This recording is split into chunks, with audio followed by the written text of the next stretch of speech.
agradecer ao Horácio também pela oportunidade de estar apresentando isso aqui para vocês. Meu nome é Davi, eu sou coordenador de design aqui da M4U, trabalho aqui há 6 anos. Esse espaço aqui, um espaço novo, super legal, que a gente inaugurou no meio do ano passado.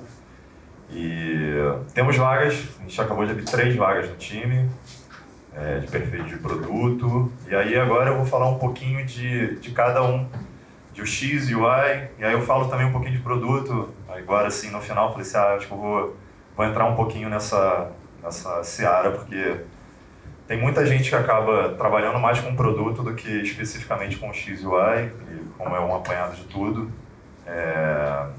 talvez se identifique mais, até porque eu acredito que muitas das pessoas, né, que estão aqui, elas já trabalharam assim, sozinhas na empresa, né? Então, quando você trabalha sozinho, você acaba tendo que fazer de tudo um pouco. Então, vamos lá. Começar ou recomeçar tem que ser pelo começo. A minha preocupação era de tentar mostrar para vocês que é importante a gente fazer uma autoavaliação da nossa experiência mesmo, né? O que a gente sabe fazer, o que a gente domina e quais são os nossos gaps e onde é que a gente quer chegar.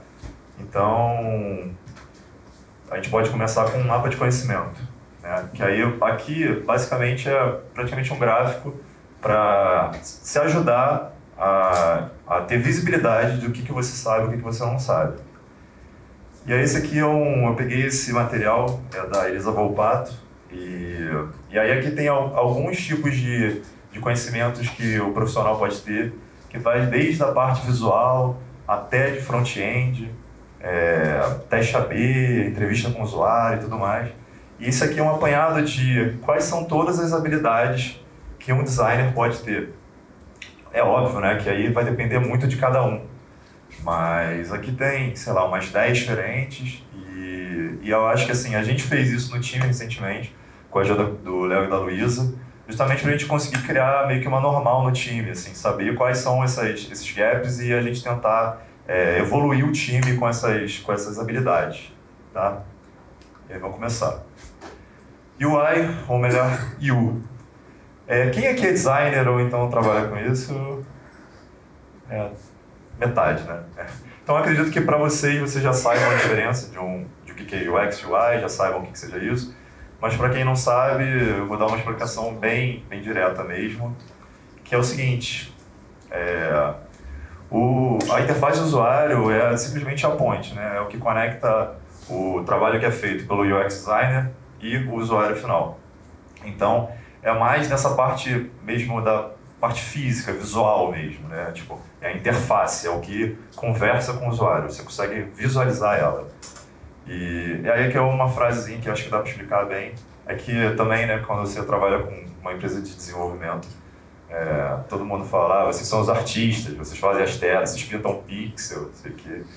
E nós somos, na verdade, manobristas de pixel, né? Exatamente. Aí eu ficava, quem nunca, né, trabalhou e tal, cara, assim, mais pra cá, mais pra lá, assim, pra direita, pra esquerda, tudo mais. Todo mundo olha. E também nossos monitores são os mais procurados da empresa, né? Porque aquela tela preta, mundo Java, tudo preto, não sei o que, linha de código, você olha, mas todo mundo dá pitaco no trabalho de design. Todo mundo fala, por que nessa cor, por que começou assim, por que começou assado e tal. Aí você tem que ter um pouquinho de empatia. Nem sempre tem. 5 horas da tarde, 6 horas da tarde. Faz essa telinha pra mim, é só não, é só uma telinha. Mas isso é desde a época de faculdade, né? Porque todo mundo tem um sobrinho que faz um cartão de visita e tal. Só um cartãozinho e tal. Eu gostava muito de Vasco, não sei se vocês conheceram. Esse cara era um blog, era muito engraçado. Ele fazia os cases lá dele, das alterações e usava pra todo mundo. Hoje tem muito no Facebook, né? Quando fala assim, eu queria uma foto minha, sei lá, na Estátua da Liberdade. Aí começa a fazer um monte de montagem. E aí, aqui são algumas, né? Eu tentei pegar algumas do que o designer, o visual designer faz, né? Porque aí tem UI designer, visual designer. Aí também entra nessa discussão, né, cara? Qual que é, o que você faz? Aí, então, o pessoal que pinta pixel, né, normalmente acaba atuando nisso, né? Eu trabalho com iconografia, tipografia, cores, ilustração, espaçamento, animação, enfim. Esse conceito agora está muito em voga, né? Tipo, tá todo mundo falando de design system. é muito desafiador. Hoje a gente está num projeto de Design System aqui na M4U. É muito legal de trabalhar, mas é muito, muito complexo até você chegar num resultado realmente bom, é muito trabalho. E aí, assim, o que eu acho interessante é que, bom, todo mundo fala assim, o que você faz, o que você gosta de fazer? Aí todo mundo quer, não, eu faço entrevista de usuário, eu faço layout, eu faço tudo. Você pode fazer tudo, mas existem certas expectativas do time, do projeto e tudo mais que vão variar. Então, por exemplo, um trabalho de iconografia, um trabalho de ilustração, de layout, ele é muito complexo, né? Leva muitas horas. Então, se a gente conseguir paralelizar isso de alguma forma, é legal. Porque eu não espero que uma pessoa que tem essa proficiência, ela simplesmente faça tudo, acaba não fazendo nada bem. Mas isso depois, a gente vai falar um pouquinho de produto, do Product Designer, é tipo isso, só que é um pouquinho diferente, porque respeita-se cada momento da entrega, né? Não fica aquela coisa de tipo, eu preciso entregar o layout, eu preciso entregar a pesquisa, eu preciso entregar um teste AB e tudo mais. O UI Designer, ele acaba ficando mais focado justamente nessa parte visual. Aí aqui é exatamente o mapa de conhecimento, como é que ele acaba se comportando quando é um visual designer. O design visual está lá em primeiro lugar, ele faz um pouquinho de wireframe, sabe um pouquinho de persona, mas a entrevista com o usuário já é bem menos, teste de usabilidade, priorização de backlog. Então, assim, é um tipo de habilidade que você não espera muito dele, porque ele acaba sendo muito, muito, muito focado na parte visual. E aí, o próximo é o UX, ou Exu, como o Horácio adora. E aí o Exu é simplesmente o cara que lida com sentimentos, né? É a parte bonita, né? Até filosófica, mas justamente a sensação que a pessoa tem com aquilo. Se ela está satisfeita, se ela fica feliz com aquela interação, né? Aquela experiência toda de início ao fim. Então é um trabalho assim, absurdo. Né, que você começar desde as expectativas, fazer as pesquisas, fazer as entrevistas, tudo. É um trabalho assim, vasto e é fantástico. Assim. Tanto que hoje, né, o que a gente considera muito é que o UX Designer ele acaba englobando até a parte do Visual Designer. Né? Então, tipo, tem 1 milhão de gráficos, eu não quis colocar nenhum porque eu falei assim, cara, eu vou colocar um, alguém vai falar assim, pô, mas eu vi um muito melhor. Então, assim, acaba não sabendo qual que é o melhor, né? Mas o importante é a mensagem que é passada, né? Que a parte de UI ela acaba ficando dentro de uma ponta, assim como o Research fica dentro desse universo de UX. E aí, eu trouxe aqui a lista de coisas que um UX Designer faz. E aí, essas são algumas, né? De fazer pesquisa, levantar requisito, persona, criar os protótipos, fazer a análise de dados, quais são os objetivos, enfim, é uma série de trabalhos que são realizados que você imagina como é que o cara que cuida de iconografia, que cuida de visual design e tal, ele vai conseguir também ter tempo de fazer isso, que isso leva muito tempo, sabe? Então, por isso que muitas empresas trabalham com duplas, pareando um UI designer ou um UX designer, e funciona super bem. Isso depende muito do business que você tem e tal, mas é bem legal, porque aí um está focado numa parte, outro está focado em outra, e você consegue fazer 2 entregas em paralelo. Aqui já é um mapa de conhecimento, que é mais focado lá em wireframe, teste de usabilidade, teste AB, métricas, e aí você vê que em design visual é bem menos, programação então esquece, né? Tipo, eu acho que acaba que muito do UI Designer acabava tendo um pouquinho de programação, porque eu vejo muito como sendo pessoal que era web designer, né? Então eu comecei aqui como front-end, assim, né? Tipo, eu fazia layout e HTML, CSS, fazia muito. Hoje, 6 anos aqui, eu não faço mais nada disso. Até gosto, mas não posso porque eu tenho que me preocupar com outras coisas que são mais importantes. Hoje a equipe de front-end tem mais de, sei lá, 15 pessoas que focam nisso, que vivem disso, então eles sabem isso muito melhor, eu tenho outras coisas para me preocupar. E aí desenho fica mais fácil, né? Acaba que são áreas que elas se complementam, então o UX Designer começa fazendo toda essa parte de discovery e tal, tem os entregáveis, isso tudo é bem digerido para que o UI Designer crie essa ponte que liga até o usuário final. Isso aí é bem direto, eu gosto bastante dessa imagem. E aí tem o Product Designer, que eu falei agora no início, que é o faz tudo, né?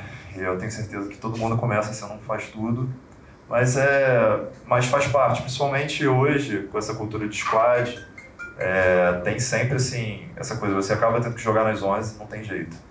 Mas, como a coisa é bem divididinha, se você tem um bom PO que divide as tarefas de forma correta, você vai conseguir jogar nas 11 bem.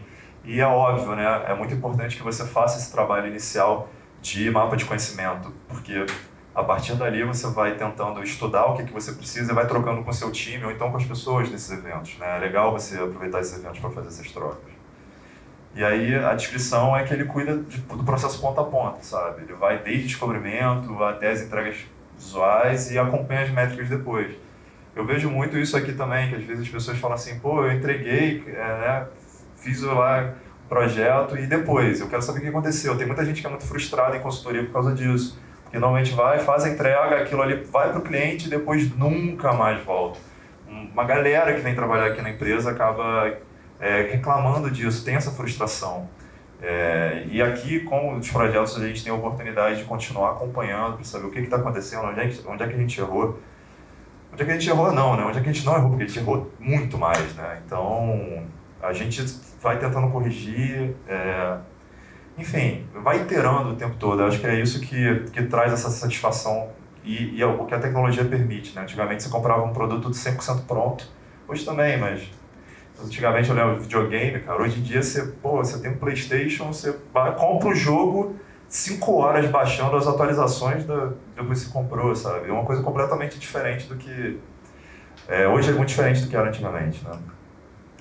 E aí aqui fala do Product Designer, que ele tem essa parte visual, não programa mais, mas faz teste de usabilidade, faz análise de métricas. Então, assim, é um cara um pouco mais completo. Esse aqui é bem interessante porque, assim, eu vejo diversas vezes nas discussões dos grupos sobre... E aí, vocês trabalham como é que vocês trabalham? Qual ferramenta que vocês usam? Qual é o seu toolkit? Vocês usam Adobe XD? Vocês usam Figma? Aí começa aquela briga, eu uso Figma, eu uso XD, eu uso Sketch. Eu não uso Sketch porque eu não tenho Mac.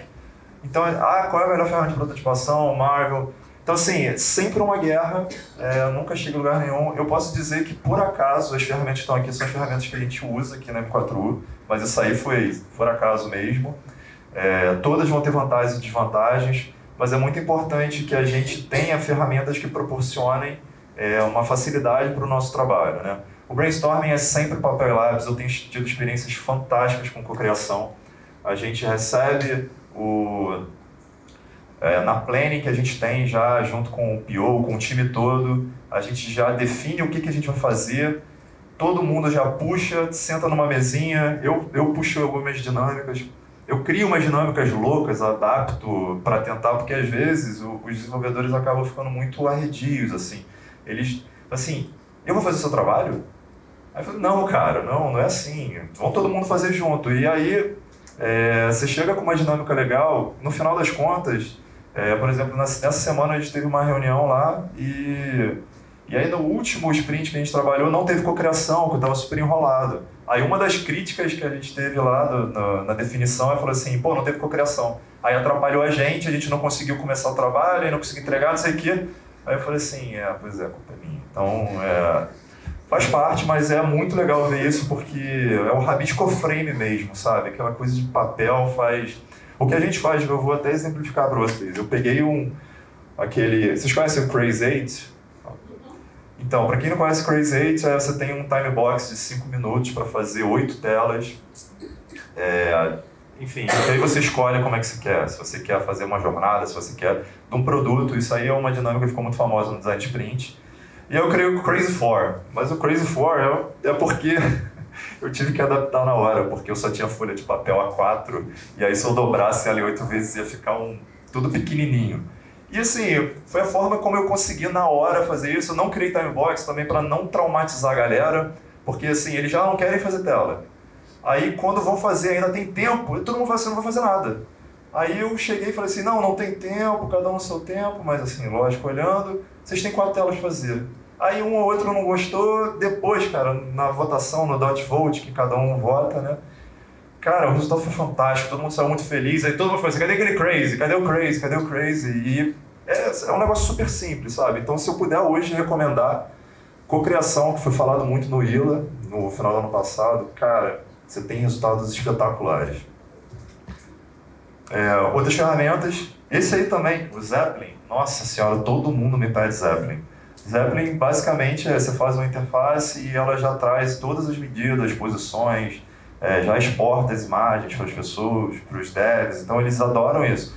O InVision, ele faz isso, ele tem uma ferramenta chamada Inspect que faz isso. Então, esse handoff é onde a gente tem muito ruído. Então, às vezes, a gente faz um puta trabalho, aí quando chega, o desenvolvedor pega e acaba ficando nada a ver. Fala assim, porra, não foi isso que eu fiz, sabe? Então, assim, essas ferramentas ajudam muito.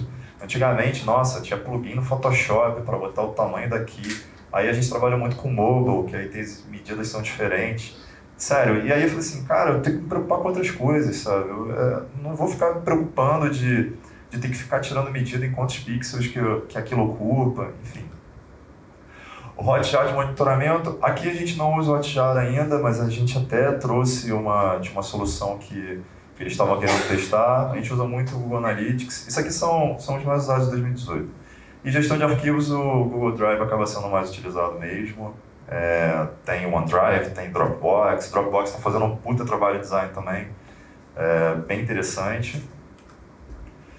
Os eventos, né? Eu peguei alguns eventos que eu fui lembrando, aí Produx Arena, pessoal, quem nunca tinha ido na Arena, passe a frequentar. Esse cara aqui tá tocando terror no Rio de Janeiro.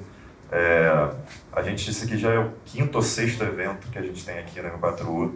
E assim, é uma puta sorte da gente ter conseguido fechar essa parceria, de trazer esse espaço fantástico que a gente tem aqui em conjunto, para todos vocês estarem aproveitando isso. Sério, eu aprendi muito frequentando a Arena, muito mesmo, assim. Conheci pessoas fantásticas, sabe? Você vê que o Rio de Janeiro tem profissionais maravilhosos e tá todo mundo saindo daqui, cara. Aqui tem muita gente boa, sabe? Tem empresas muito boas. A gente estava conversando no almoço e todo mundo fala, pô, cara, eu tava conversando com o Rômulo, ele falou assim, pô, tá todo mundo saindo daqui, ainda mais ele que trabalha com outsourcing, cara, sabe? É difícil você conseguir manter uma pessoa aqui, cara, e eu trabalho, e sem esse trabalho também, da gente se conhecer, da gente poder trocar, realmente a gente não perde força. Então esses eventos acabam fazendo muita força pra gente, trazendo muita esperança pra gente no mercado do Rio de Janeiro. E lá em São Paulo tem a Mergo também, que faz diversos eventos, workshops. Só aqui, né, futuramente, já vão ter alguns workshops aqui na M4U, do Arena. Alguns eventos que vão ter, né, tem o IOX Conf, que eu já fui um ano, vou ano que vem, é um evento super legal lá em Porto Alegre, vale a pena. Esse ano. Cara, eu tô perdido ainda, né? Hoje é dia, sei lá, 11, 12, eu tô perdido. Aliás, eu acho que até dia 15 pode mandar a submissão de palestra pro XConf. E a submissão sendo só uma ideia tua, uma experiência profissional, um parágrafozinho. Não, o pessoal lá, cara, Rafael, todo mundo é super gente boa, super acessível, sabe? Eles fazem de tudo. E aí, ano que vem tem o ILA. Teve o ILA esse ano, que foi super legal. Ano que vem tem na Colômbia, quem puder ir, né? Esse ano, tá bom? Isso aí, pra ver que eu tô concentrado.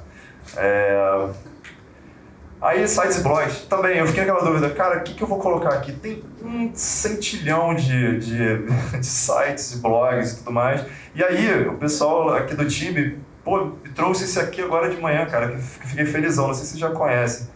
Mas aqui o pessoal da Evernote simplesmente criou lá um repositório com vários sites fantásticos de tema, de design, de tudo que é jeito. Então, assim, vale a pena olhar porque tem vários ali. E aí, enfim, trouxe o Design Team, que é do Rodrigo, que trabalha no Itaú, enfim, que é legal. Eu também gosto muito de passar coisas em português, sabe? Porque eu acho importante também, assim, eu tenho essa preocupação da gente... Eu sei que para muita gente o idioma acaba sendo uma barreira. Então, o que a gente puder consumir de conteúdo em português eu acho muito bom. Então, no meu time mesmo, toda a biblioteca do meu time, inicialmente eu foquei tudo em conteúdo em português. Porque muita gente às vezes fica um pouco constrangida de falar que não sabe, não sei falar inglês, ou então entendo um pouquinho. mas cria uma barreira e as pessoas têm um pouco de receio de começar. Então, começar pelo português, cara, eu acho super fantástico. Então, tudo de material em português a gente está futuramente, em breve, né, tá lançando um Medium aqui da M4U. E aí uma das discussões que a gente teve foi justamente isso. A gente vai escrever em inglês ou em português, né? E graças a Deus a gente conseguiu definir que vai ser em português e, sei lá, quem quiser escrever em inglês escreve depois e tal, mas a gente poder justamente passar isso tudo. O Horácio mesmo no ILA falou muito, falou, cara, tem tanta gente boa no Brasil, veio muita gente muito fantástica do mundo todo, mas cara, a gente tem tanta gente boa no Brasil, por que a gente não viu palestras assim, sabe? E eu também senti muita falta, eu só vi do Felipe em português, foi espetacular, para mim foi a melhor palestra do ILA, foi do Felipe Memória. Mas, assim, enfim, não aconteceu e vamos fazer acontecer, né? Literatura eu trouxe alguns, até a Paula trouxe, né, do design do dia a dia. São super básicos, vocês ainda ganharam aí de brinde isso aqui, é fantástico. Também literatura tem um monte, eu me preocupei em colocar algumas coisas bem de entrada, como eu não sabia como é que era o nível tipo, de conhecimento da galera aqui e tal. Então tem coisas assim que para algumas pessoas pode ser básico, para outras pode ser a porta de entrada para o mundo, sabe? Tem muita coisa aqui que é super clássico e super importante. Aqui eu trouxe um livro em inglês, que é da Jane Levy, que é também uma bíblia. E, então, esses são livros em português que você acha super fácil na Amazon. Esse livro também é fantástico. Este é Design Thinking de Serviços, vai lançar uma versão revisada esse ano. Enfim, tem muita coisa legal aqui para vocês olharem. E aí eu fiz aqui uma listinha do que eu acho interessante, né? A primeira é você se autoavaliar, depois é você tentar estudar, busca referências, busca livros, sabe? Blogs, tudo que possa contribuir para o enriquecimento. E essa troca, cara, participe de evento, de meetup, cara, é muito, muito, muito importante essa troca. Se preparar é você montar as ferramentas para você conseguir transmitir o que você sabe. É óbvio, né? Tipo, você está transmitindo conhecimento, então você precisa de ferramentas que facilitem você conseguir transmitir isso da melhor forma. E, cara, executar, é fazer e não ter medo de errar, cara. A gente sempre vai errar, sempre vai. Então, assim, não pode ter medo de errar, porque isso faz parte do processo e só assim que a gente vai acertar. E é isso, gente. Obrigado, tá?